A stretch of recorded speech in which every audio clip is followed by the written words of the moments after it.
If you want to get in contact with me, the best way to do it is on Instagram. If you just want to say what up, if you want to tell me you love my videos, you can tell me you hate my videos, but the best way to do that is on Instagram. Peace, y'all. Jonny Fastlane here. So, Iggy Azalea responds to T.I.'s Breakfast Club interview, and Donald Trump Jr. shows love to Kanye. Cameron gives props to Jay-Z, and did you know that Gabrielle Union and Saweetie were cousins? Cause I didn't. Let's talk hip-hop. Alright, so yesterday T.I. goes on the Breakfast Club, right? And I kind of talked about different parts of his interview, but I didn't really talk about the Iggy. I talked about mainly yesterday the top 50 hip-hop list, right? Because that's what, you know, is hip-hop, right? But apparently everybody else is talking about the Iggy thing. Well, they weren't talking about it until Iggy decided to respond to it. So yesterday on T.I.'s Breakfast Club interview, he also spoke about Iggy Azalea, right? DJ Envy and both Charlemagne kind of asked him, well, why did you say that Iggy Azalea is a stain on your career, right? So T.I. was just kind of like explaining. First of all, they asked him like, do you regret ever signing Iggy Azalea to your record label? He was like, no, I don't really regret it because she could have been something big, right? He said that she can rap even though she does have, you know, writers and even though she does have help, right? But she could have been something huge. But the thing is that when she got her first like big pop record, which is I'm So Fancy, right? With Charlie XCX, she basically realized that, this is what T.I. says, she basically realized that she didn't need the black community to rally behind her anymore.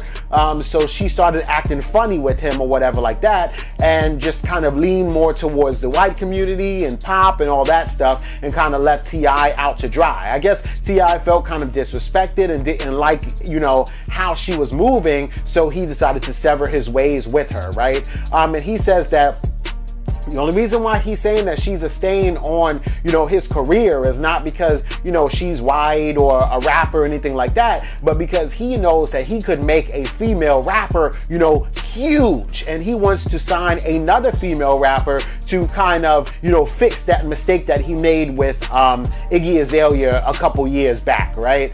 So, all right, fine, you know, and that wasn't really that interesting to me, but apparently Iggy Azalea, you know, took it super personal. She goes on Twitter and then responds to T.I., right? So she goes, when will this guy shut up? The only song you were ever part of making was 100. Thank you for that. But you were not a part of the creative or executive process on that album, which is why I've always taken an issue with you trying to approximate yourself with its success, right? And then she goes on to say, but seeing a man speaking out of his asshole and blurting out one thing in public and another thing in private for years is really infuriating, right? Keep it pushing, sweetie. Worry about your next storyline for your family hustle. That's his show on BET, right? Please move on. Speak about the artist that you are hopefully actually helping, and stop trying to bring me up for relevance. I don't bring your ass up no more. No one is even asking about you. I'm trying to be nice because I genuinely have better and bigger and more interesting things happening, right? And this is crazy because like she is like really upset at T.I. just for like slandering her name and always bringing it up, right? But also you have to realize that during the whole time of Iggy Azalea, when she was like really popping and really fire on these streets, a lot of people, other rappers, including like Q-Tip and like really like legendary like rappers from like the golden era of hip-hop kind of was getting at Iggy Azalea, kind of saying that, you know, she's a culture vulture or she's trying to appropriate our culture, right? And T.I., you know, more than once, I remember T.I. like came to her defense, like, nobody talk about my artist like that. She's not trying to appropriate the culture. I'm co-signing it, right? And I think that since he stuck his neck out there and did that, and then she kind of moved in a funny kind of way, like it was almost like egg on your face, T.I., you know? So I think that's more like what it is, right?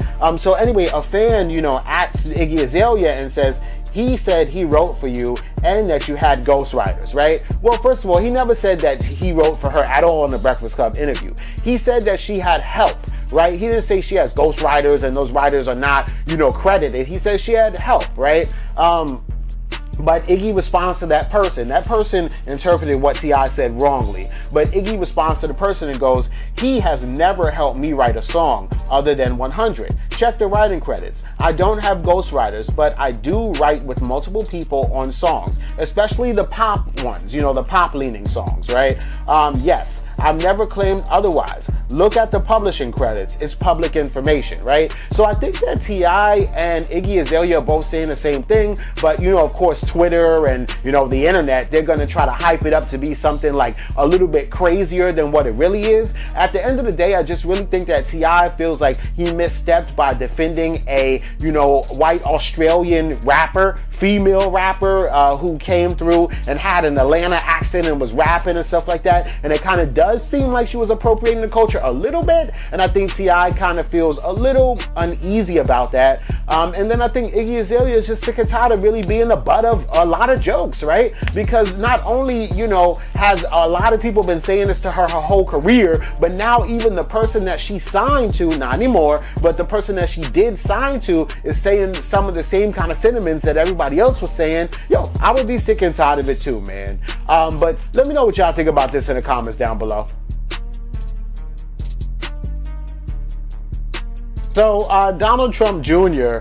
goes on Twitter, right? And he's like, Kanye West is cracking the culture. Kanye's new album, Jesus is King, is the epitome of fearless and creativity and dangerous, unapproved ideas, right? Leftists always try to silence those who are speaking the truth.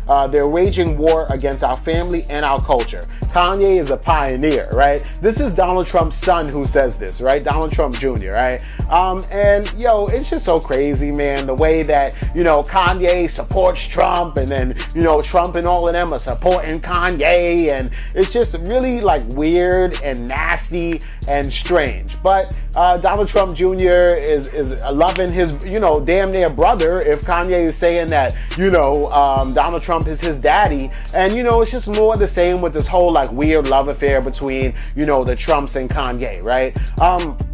Kanye also did an interview recently where he was saying that like he was in debt last year. You know, he made $100 and something million last year and still ended up in debt. But this year he, you know, ended up getting $68 million back on his taxes, right? So he's saying that God is using me to show off, right? Which is just so weird and strange, because one of the things that, you know, Christianity teaches and preaches is humility, right? And if you are, you know, a good Christian, according to Kanye, then you're supposed to be a little bit humble about your shit. You know what I'm saying? And Kanye is not humble in the least bit possible way. And actually he's like, yeah, he's like braggadocious with it, you know? And I don't know if he's really using Christianity the way that it's supposed to be used. It's just strange, you know? I get that Kanye is spiritual, but he's also doing a lot of funny shit, right? Hanging out with Joel Osteen, talking about guys using him to show off. You know, it's clear that Kanye has mental illness issues that he really should probably get checked out. But he probably thinks that he's just really artsy fartsy, you know what I'm saying? But whatever, man. Let me know what y'all think about this in the comments down below. Alright, so Cameron does an interview with Elliott Wilson, right, for Tidal. And the interview was fire, right? But he said one thing, like, well, he said a lot of things, but one thing that really stood out to me is when he spoke about Jay-Z, right? It was crazy because him and Jay-Z had beef, right? But basically he explained the fact that, you know, even though him and Jay-Z had personal problems, Jay-Z never tried to stop him from getting money or stop him from trying to get, you know, a bag or whatever, right? So, you know that Cameron was signed to Rockefeller, which is Jay-Z's record label, right? How do you beef with the nigga like that you're signed to, right? But anyway, so Cameron was explaining how he always needed 6 signatures to do something, to, you know, whether it was a video for Jules Santana or, you know, to set up a tour, whatever the case may be, he needed 6 people to sign off on what he needed, because those were the 6 people in charge at Rockefeller at the time, right? And those 6 people were, you know, just really quick, Leora Cohen, Julie Greenwald, Kevin Liles, Biggs, Dame Dash, and Jay-Z, right? And he said that no matter what the issues were between him and Jay-Z, that Jay-Z would always sign off on that shit. Like, it was never like Jay-Z didn't sign off on it, or you got to chase him down to get the signature, or whatever the case may be. He was like, Jay-Z was always like real cool, a real stand-up dude behind that, right? Which is cool, because Jay-Z ain't no sucker when it comes to like making money and stuff like that, right? But him and Jay-Z did have a lot of beef, right? So the whole situation that happened was, and I think like the reason why Jay-Z and Cameron had a lot of beef is because Cameron is a little bit younger than Jay-Z, but they both are cut from the same cloth, right? And a lot of times when you're very similar to another dude, you guys bump heads a lot for whatever reason, right? But Jay-Z is a Brooklyn nigga, and you got Cameron who's a Harlem nigga, right? Both from New York though, both cut from the same cloth, both from that same kind of era, right? Both hustlers and all that stuff, and they both about making their money, right? But Dame Dash and Cameron were really, really cool and really tight. They knew each other for years, right? So like one summer or something like that, when Jay-Z went on vacation, Dame Dash signed, without Jay-Z's permission, Dame Dash signed Cameron to Rockefeller and made him the president of Rockefeller Records, right? Because you know Jay-Z and Dame Dash were both CEOs, but they made Cameron the president of Rockefeller, right? And Jay-Z didn't really want Cameron to be president of his company, so that's where the gripes started coming about, right? And then, you know, Jay-Z came back, he was throwing subliminals on to Cameron on a couple of songs. They did a song together, New York, whatever city, and then they also, Cameron was throwing subliminals at Jay-Z. But then it came to like this huge head when Cameron said straight up, I'ma diss this nigga Jay-Z on a song, right? So, but it's funny because Cameron didn't even rap or anything on the song. He was just like kind of narrating the song, and he kept taking like little clips of other songs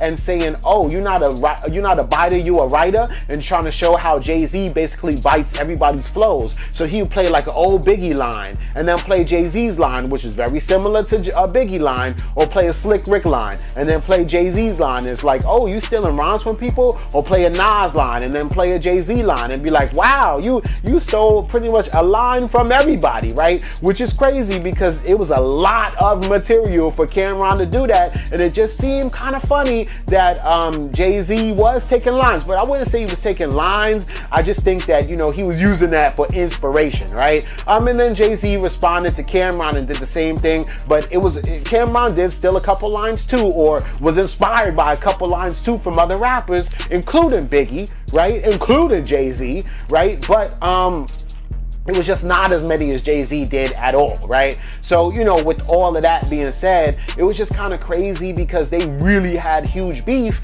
And then recently, and when I say recently, man, I mean like within like the last year or something like that, Jay-Z and Cameron both like got back together at Webster Hall and kind of squashed their beef, you know, shook hands on stage and everything was all good, right? But for years they had beef, but again, it was on some personal shit, and I think Cameron always will have that respect for Hov, just like Hov will always have that respect for Cameron, because they never really stopped each other from getting money. It was never, you know, on some, oh, I'm not gonna let you make this deal or shoot this video or get that bag. You know what I'm saying? If you gotta feed your family, go ahead and feed your family. Fuck you, nigga, but go ahead and feed your family. You know what I'm saying? So that was cool, man. Let me know what y'all think about this in the comments. So if you was around in the late 90s, then you remember Bring It On, right? And Gabrielle Union, and there was like a cheerleading movie, and they was doing all kind of cheers, and then there was like this white high school that was watching them, and then the white high, they're like from California, like from Compton or whatever, right? But then the white high school, they were losing all the time, so they decided to steal the black cheerleaders' cheers, and then they started winning or whatever, and then the black cheerleaders was like, they stole our routine, and blah, blah, blah, and the Gabrielle Union was like one of the main cheerleaders in the black high school or whatever, right? So, you know, Gabrielle Union had a Halloween party and she dresses up like her character from that movie, right? And then also Saweetie was there too, along with E40, D-Wade, Too Short, Jeezy, His Girl, Quavo, a lot of people, right? Gabrielle Union goes on Instagram, she posts up these pictures, but then she also puts a caption on there and she goes, Bay Area stand up. I was so surprised having my own cousin, Saweetie, kick it all off and made it extra special. And then E40 and then Too Short, everything, right? Which is kind of crazy because I did not know Saweetie and Gabrielle Union were cousins, right? But a lot of people in the industry are cousins, and sometimes that's even why they even became, you know, a celebrity, because their cousin became a celebrity, or their sister or brother or somebody that's really close to their family became a celebrity, and then they said, oh, you, right? Like when Brandy blew up in the 90s, and then of course Ray J is her brother, and then Ray J blew up just because Brandy blew up, right? Or Snoop Dogg. Snoop Dogg's first cousins are Brandy and Ray J. So really the first person to really blow up was Snoop, and then Brandy, and then Ray J, right? And they're all family and they're all cousins, right? Which is kind of cool, right? Now, just because somebody on Instagram says, oh, that's my cuz, or that's my cousin, doesn't mean that's really their cousin, though. So I don't know if that's really her cousin or not, like for real, if they're like at family reunions and funerals and birthdays and shit like that together. But it is kind of cool that, you know, she's showing love to Saweetie, which is dope. And hey, man, two bad bitches kiss under the rain. I don't know. But anyway, let me know what y'all think about all this in the comments down below. Don't forget to like, comment, share, subscribe. Make sure you hit that notification bell. Follow me at Jonny Fastlane on Instagram. But y'all already know what to do. Peace.